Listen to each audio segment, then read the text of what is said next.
Team ઇન્ડિયાના batsman Rinku સિંહે UP સાંસદ પ્રિયા સરોજ સાથે સગાઈ કરી લીધી છે. તો પ્રિયા સરોજ સમાજવાદી પાર્ટીના સાંસદ છે. આ લેફ્ટ હેન્ડેડ બેટ્સમેન છેલ્લા 2 વર્ષથી ટીમ ઇન્ડિયા માટે સારું પ્રદર્શન કરી રહ્યો છે અને હવે આ ખેલાડી ટૂંક સમયમાં લગ્ન કરવા જઈ રહ્યો છે. રિંકુ સિંહની વાગ્દત્તાની વાત કરીએ તો તે માત્ર 25 વર્ષની ઉંમરે સાંસદ બની હતી. તેણે મછલી શહેરમાંથી લોકસભાની ચૂંટણી જીતી હતી. જો વાત કરવામાં આવે તો પ્રિયા સરોજ સુપ્રીમ કોર્ટમાં વકીલ રહી ચૂકી છે. તેણે દિલ્હી યુનિવર્સિટીમાંથી અભ્યાસ કર્યો હતો અને ભાજપના દિગ્ગજ નેતા બીપી સરોજને હરાવીને લોકસભામાં પ્રવેશ કર્યો હતો. તો પ્રિયા સરોજના પિતા તુફાની સરોજ પણ મછલી શહેર લોકસભા બેઠક પરથી 3 વખત સાંસદ રહી ચૂક્યા છે. તેમણે વર્ષ 1999, 2004 અને 2009માં લોકસભા ચૂંટણી જીતી હતી. જે બાદ તેમની પુત્રી પ્રિયા સરોજે મછલી શહેરનું પ્રતિનિધિત્વ કર્યું અને તે દેશના બીજા સૌથી યુવા સાંસદોમાંથી એક છે.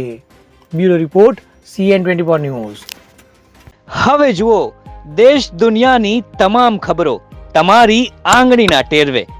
ઉઠાવો મોબાઈલ અને Google Play Store પરથી ડાઉનલોડ કરો અમારી CN24 ન્યૂઝ મોબાઈલ એપ.